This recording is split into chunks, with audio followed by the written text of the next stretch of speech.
ನಮ್ಮ ರಾಜ್ಯದಲ್ಲಿ ಈ ಬಾರಿ ಕಂಡು ಕೇಳರಿದಂತ ಭೀಕರ ಬರಗಾಲ ಬಂದಿದೆ. ರಾಜ್ಯ ಸರ್ಕಾರ ಕೇಂದ್ರದತ್ತ ಬೆಟ್ಟು ತೋರಿಸ್ತಾ ಇದೆ. ಆದರೆ ಕೇಂದ್ರ ಏನೇನೋ ಸಬೂಬು ಹೇಳ್ತಾ ಬಂದಿತ್ತು. ಇತ್ತೀಚೆಗೆ ಕಾಂಗ್ರೆಸ್ ಕೆಲವಷ್ಟು ಅಭಿಯಾನವನ್ನು ಶುರು ಮಾಡಿತ್ತು, ಚೊಂಬು ಅಭಿಯಾನ ಅಂತ ಹೇಳಿ. ಈ ಚೊಂಬು ಅಭಿಯಾನಕ್ಕೆ ಕೇಂದ್ರ ಸರ್ಕಾರ ಬೆಚ್ಚಿ ಬಿತ್ತ, ಬೆದರಿ ಹೋಯಿತು. ಸುಪ್ರೀಂ ಕೋರ್ಟ್ ಚಾಟಿ ಬಳಿಕ ಪರಿಹಾರ ಬಿಡುಗಡೆಗೆ ಮುಂದಾಗ್ತಾ ಇದೆ. ರಾಜ್ಯ ಸರ್ಕಾರಕ್ಕೆ 3,454 ಕೋಟಿ ಪರಿಹಾರ ರಿಲೀಸ್ ಆಗಿದೆ. 18,171 ಕೋಟಿ ಹಣ ಬಿಡುಗಡೆಗೆ ರಾಜ್ಯ ಸರ್ಕಾರ ಆಗ್ರಹ ಮಾಡಿತ್ತು. ಕೇಂದ್ರದ ವಿರುದ್ಧ ಪ್ರತಿಭಟನೆ ನಡೆಸಿತ್ತು ರಾಜ್ಯ ಸರ್ಕಾರ. ಕೆಟ್ಟ ಮೇಲೆ ಬುದ್ಧಿ ಬಂತು ಅನ್ನೋ ಹಾಗೆ ಚೊಂಬು ಚೊಂಬು ಚೊಂಬು ಅಂತ ಅಣಕ ಮಾಡಿದ್ಮೇಲೆ ಮೋದಿ ಸಾಹೇಬರು ನಮ್ಮ ರಾಜ್ಯಕ್ಕೆ ಕರುಣೆ ತೋರಿದ್ದಾರೆ. ಬರಗಾಲದ ಪರಿಹಾರವನ್ನ ಬಿಡುಗಡೆ ಮಾಡಿದ್ದಾರೆ. ನಾಳೆ ಪ್ರಧಾನಿ ಮೋದಿ ಆಗಮನ, ಇವತ್ತು ಪರಿಹಾರ ರಿಲೀಸ್. ಕೈಕಲಿಗಳ ಆಕ್ರೋಶದಿಂದ ತಪ್ಪಿಸಿಕೊಳ್ಳಿಕ್ಕೆ ಈ ಹಣ ಬಿಡುಗಡೆ ಮಾಡಿದ್ದಾರೆ. ನೋಡಿ, ಮೊನ್ನೆಯಷ್ಟೇ ಪ್ರಧಾನಿ ಮೋದಿ ರಾಜ್ಯಕ್ಕೆ ಕಾಲಿಡ್ತಾರೆ ಅಂತ ಹೇಳಿದ್ರೆ ಆಕಾಶದಿಂದ ದೇವರೇ ಧರೆಗಿಳಿದ ರೀತಿಯಲ್ಲಿ ಸಂಭ್ರಮಿಸುವ ಕಾಲ ಒಂದಿತ್ತು. ದೇವರೇ ಆಕಾಶದಿಂದ ಬಂದ್ಬಿಟ್ಟಿದ್ದಾರೆ ಅನ್ನೋ ರೀತಿಯಲ್ಲಿತ್ತು. ಆದರೆ ಮೊನ್ನೆ ಮೋದಿ ಸಾಹೇಬರು ನಮ್ಮ ರಾಜ್ಯಕ್ಕೆ ಬಂದಾಗ ನಮ್ಮ ರಾಜ್ಯದ ಜನ ಇವರ ವೈಭವ, ವರ್ಚಸ್ಸು, ಇವರನ್ನ ನೋಡಬೇಕು ಅನ್ನುವ ತವಕಕ್ಕಿಂತ ಹೆಚ್ಚಾಗಿ ನಮ್ಮ ರಾಜ್ಯದಲ್ಲಿ ಸದ್ದು ಮಾಡಿದ್ದು ಚೊಂಬು ಅಭಿಯಾನ. ಕಳೆದ 10 ವರ್ಷಗಳಲ್ಲಿ ಮೋದಿ ನಮ್ಮ ರಾಜ್ಯಕ್ಕೆ ಚೊಂಬು ಕೊಟ್ಟಿದ್ದಾರೆ ಅಂತ ಹೇಳಿ ಹೋದ ಕಡೆಯಲ್ಲೆಲ್ಲವೂ ಕೂಡ ಚೊಂಬು ಪ್ರದರ್ಶನ ಮಾಡಿದ್ರು. ಕೈಯಲ್ಲಿ ಚೊಂಬು ಹಿಡಿದುಕೊಂಡು ಕೇಂದ್ರ ಸರ್ಕಾರದ ಗಿಫ್ಟ್ ಇದು, ಚೊಂಬು ತಗೊಳ್ಳಿ ಅಂತ ಹೇಳಿದ್ರು. ಮೋದಿ ಗಿಫ್ಟ್ ಚೊಂಬು ಅಂತ ಹೇಳಿದ್ರು. ಚೊಂಬು ಚೊಂಬು ಚೊಂಬು ಅಂತ ಹೇಳ್ತಾ ಬಹಳ ಅಣಕ ಮಾಡಿದ್ರು. ಇಲ್ಲೊಂದು ಕಡೆ ಕೇಂದ್ರ ಸರ್ಕಾರ ಮುಜುಗರಕ್ಕೆ ಸಿಲುಕಿದೆ ಅನ್ನೋದಕ್ಕೆ ಇದು ಸಾಕ್ಷಿಯಾಗಿ ನಿಲ್ಲುತ್ತೆ. ಮೋದಿ ಹಣ ಬಿಡುಗಡೆ ಮಾಡುವಂತ ಮನಸ್ಸು ಮಾಡಿದ್ದಾರೆ ಅಂದ್ರೆ ಅದಕ್ಕೆ ಕಾರಣ ನಾಳೆ ಮತ್ತೆ ಬರ್ತಾ ಇದ್ದಾರಲ್ಲ, ರಾಜ್ಯಕ್ಕೆ ಚುನಾವಣೆ ಪ್ರಚಾರಕ್ಕೆ ಬರ್ತಾ ಇದ್ದಾರೆ. ಅಗೇನ್ ಮತ್ತೆ ಚೊಂಬು ಪ್ರದರ್ಶನ ಆಗತ್ತೆ. 3,450 ಕೋಟಿ ರೂಪಾಯಿ ಕೊಟ್ಬಿಟ್ರೆ ಅಲ್ಲಿಗೆ ಸುಮ್ಮನೆ ಬಿಡ್ತಾರೆ. ನೋಡಿ, 3,500 ಚಿಲ್ಲರೆ ಕೋಟಿಯನ್ನು ನಾನು ಬಿಡುಗಡೆ ಮಾಡಿ ಬಂದಿದ್ದೇನೆ ರಾಜ್ಯಕ್ಕೆ. ಹೇಳ್ಕೊಳ್ಳಿಕ್ ಬೇಕಲ್ರಿ, ಹೇಳ್ಕೊಳ್ಳಿಕ್ ಬೇಕಲ್ಲ. ಚೊಂಬು ತೋರಿಸ್ತಾ ಇದ್ದಾರಲ್ಲ, ಇಲ್ಲ 3,500 ಕೋಟಿ ಕೊಟ್ಟಿದ್ದೀನಿ ನಾನು ಅಂತ ಹೇಳ್ಕೋಬೇಕು ಅಂತ. ಇದು ನಮ್ಮ ರಾಜ್ಯದ ಬರ ಪರಿಹಾರದ ಇಂಥ ಕಾಲದಲ್ಲಿ, ದುರಿತ ಕಾಲದಲ್ಲಿ, ಕೆಟ್ಟ ಕಾಲದಲ್ಲಿ, ಈಗ ಮೇ ತಿಂಗಳಿಗೆ ಹೋಗ್ತಾ ಇದ್ದೀವಿ ನಾವು. ಏಪ್ರಿಲ್ನ ಕೊನೆಯ ದಿನಗಳಲ್ಲಿದ್ದೀವಿ, ಮೇ ತಿಂಗಳಿಗೆ ಹೋಗ್ತಾ ಇದ್ದೀವಿ. ಈ ಸಂದರ್ಭದಲ್ಲಿ ಚುನಾವಣೆ ಇದೆ ಎನ್ನುವ ಕಾರಣಕ್ಕಾಗಿ ಈ ಹಣ ಬಿಡುಗಡೆ ಮಾಡಿದ್ರ? ಮುಜುಗರದಿಂದ ತಪ್ಪಿಸಿಕೊಳ್ಳಿಕ್ಕೆ ಈ ಹಣ ಬಿಡುಗಡೆ ಮಾಡಿದ್ರ? ಅಥವಾ ಕೋರ್ಟ್ ಇವರಿಗೆ ಚಾಟಿ ಬೀಸಿದ ನಂತರದಲ್ಲಿ, ಸುಪ್ರೀಂ ಕೋರ್ಟ್ ಚಾಟಿ ಬೀಸಿದ ನಂತರದಲ್ಲಿ ಪರಿಹಾರ ಬಿಡುಗಡೆ ಮಾಡಿದ್ರ? ಇದೆಲ್ಲವೂ ಕೂಡ ಈಗ ಚರ್ಚೆ ಆಗಬೇಕಾಗುತ್ತೆ.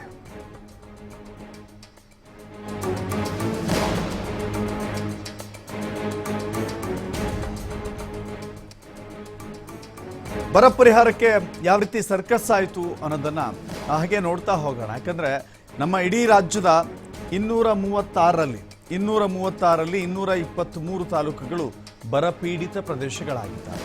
ಬರಪೀಡಿತ ಪ್ರದೇಶಗಳು ಆಲ್ಮೋಸ್ಟ್ ನಮ್ಮ ರಾಜ್ಯದ 90% ಬರಪೀಡಿತ ಪ್ರದೇಶವಾಗಿ ಮಾರ್ಪಟ್ಟಿದೆ. 48.19 ಲಕ್ಷ ಹೆಕ್ಟೇರ್ ಪ್ರದೇಶದಲ್ಲಿ ಕೃಷಿ ಮತ್ತು ತೋಟಗಾರಿಕೆ ಬೆಳೆ ನಷ್ಟವಾಗಿಬಿಟ್ಟಿದೆ. ಶೀಘ್ರವಾಗಿ 18,171.88 ಕೋಟಿ, ಆಲ್ಮೋಸ್ಟ್ ನಮಗೆ 18,172 ಕೋಟಿ ಪರಿಹಾರ ಕೊಡಿ ಅಂತ ಹೇಳಿ NDRF ನಿಧಿಯಿಂದ ಕೊಡಿ ಅಂತ ಮನವಿ ಮಾಡಿತ್ತು ರಾಜ್ಯ ಸರ್ಕಾರ. ಕಂಡು ಕೇಳಿರಿದ ರೀತಿಯಲ್ಲಿ ಇತಿಹಾಸದಲ್ಲಿ ಮೊದಲ ಬಾರಿ ಅಂತ ಅನ್ಸುತ್ತೆ.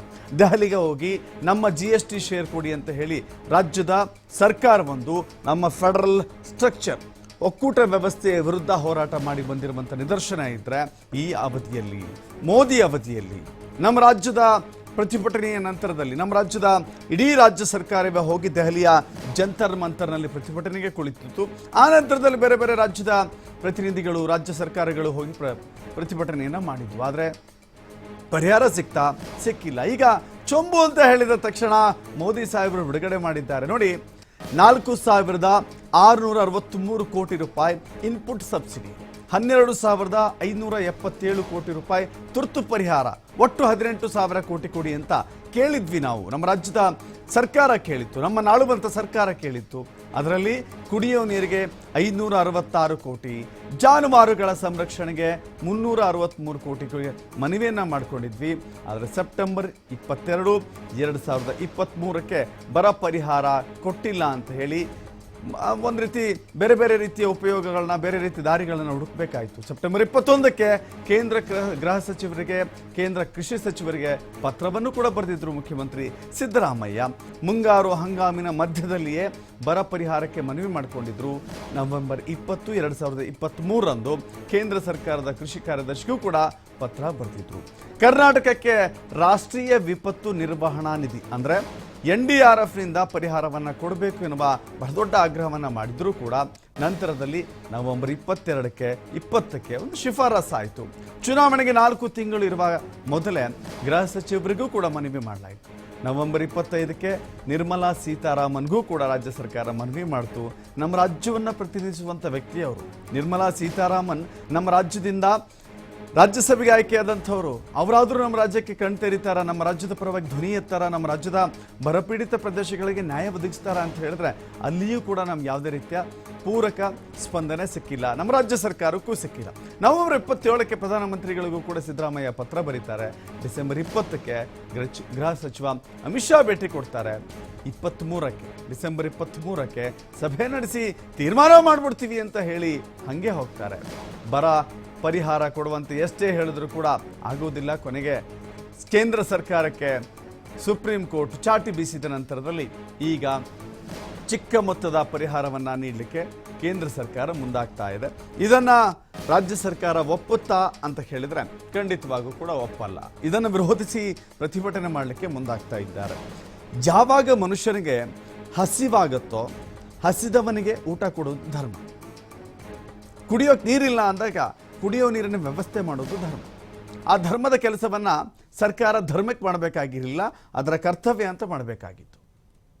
ಸರ್ಕಾರ ಏನು ಧರ್ಮಕ್ಕೆ ಮಾಡಬೇಕಾಗಿರಲಿಲ್ಲ, ಅದು ಕೇಂದ್ರ ಸರ್ಕಾರವಿರಲಿ, ರಾಜ್ಯ ಸರ್ಕಾರವೇ ಇರಲಿ. ಆದರೆ ಒಕ್ಕೂಟ ವ್ಯವಸ್ಥೆಯಲ್ಲಿ ಇದ್ದೀವಿ ಅಂತ ಹೇಳಿದ್ರೆ, ನಾವು ಕೇಂದ್ರ ಸರ್ಕಾರಕ್ಕೆ ತೆರಿಗೆ ಕಟ್ತೀವಿ ಅಂತ ಹೇಳಿದ್ರೆ, ಕೇಂದ್ರ ಸರ್ಕಾರ ನಮ್ಮ ತೆರಿಗೆ ಹಣವನ್ನು ತೆಗೆದುಕೊಂಡು ಹಾಗೆ ಕುಳಿತುಕೊಳ್ಳುತ್ತೆ ಅಂತ ಹೇಳಿದ್ರೆ, ನಮ್ಮ ಒಕ್ಕೂಟ ವ್ಯವಸ್ಥೆಯಲ್ಲಿ ಕರ್ನಾಟಕ ರಾಜ್ಯ ಏನು ಮಾಡಬೇಕಾಗುತ್ತೆ? ಖಂಡಿತವಾಗಿಯೂ ಒಕ್ಕೂಟದ ವ್ಯವಸ್ಥೆಯ ಕೇಂದ್ರ ಸರ್ಕಾರವನ್ನು ಕೇಳಬೇಕಾಗುತ್ತೆ. ಕೇಂದ್ರ ಸರ್ಕಾರ ಕೊಡದೆ ಹೋದಾಗ, ಕೇಂದ್ರ ಸರ್ಕಾರ ಅನ್ಯಾಯ ಮಾಡುವಾಗ, ಕೇಂದ್ರ ಸರ್ಕಾರ ರಾಜ್ಯವನ್ನು ಮಲತಾಯಿ ಧೋರಣೆಯಿಂದ ನಡೆಸಿಕೊಳ್ಳುವಾಗ ವಿಧಿ ಇಲ್ಲ, ಹೋರಾಟ ಮಾಡಬೇಕಾಗುತ್ತೆ. ಹೋರಾಟದ ಕೊನೆಯ ಹಂತ ತಲುಪಿದ ನಂತರವೂ ಕೂಡ ರಾಜ್ಯಕ್ಕೆ ಒಂದು ಉತ್ತಮವಾದಂಥ ಪರಿಹಾರ ಸಿಕ್ತಾ, ನ್ಯಾಯ ಸಿಕ್ತಾ ಅಂತ ಹೇಳಿದ್ರೆ ಕೇಳಿದ್ದು 18,000 ಕೋಟಿ, ಸಿಕ್ಕಿದ್ದು 3,500 ಕೋಟಿ. ಹೆಚ್ಚು ಕಮ್ಮಿ ಅಂತ ಅಂದ್ಕೊಳ್ಳೋಣ. ಆದರೆ ಇದು ಕೇವಲ ಎಲೆಕ್ಷನ್ ಸಂದರ್ಭದಲ್ಲಿ ಚೊಂಬು ಕೊಟ್ಟಿಲ್ಲಪ್ಪ, ಬೇರೆ ಏನೋ ಕೊಟ್ಟಿದ್ದೀನಿ ತಗೊಳ್ಳಿ ಅಂತ ತೋರಿಸ್ಕೊಳ್ಳುವಂಥ ಪ್ರಯತ್ನ. ಒಂದು ವೇಳೆ ಚೊಂಬು ಅಭಿಯಾನ ಮಾಡಿಲ್ಲ ಅಂತ ಹೇಳಿದ್ರೆ ರಾಜ್ಯಕ್ಕೆ ಇಷ್ಟು ಕೂಡ ಸಿಗ್ತಿರ್ಲಿಲ್ವಾ? ಇವೆಲ್ಲವೂ ಕೂಡ ಈಗ ಪ್ರಶ್ನೆಯಾಗಿ ಉಳಿದುಕೊಳ್ತಾ ಇದ್ದಾವೆ.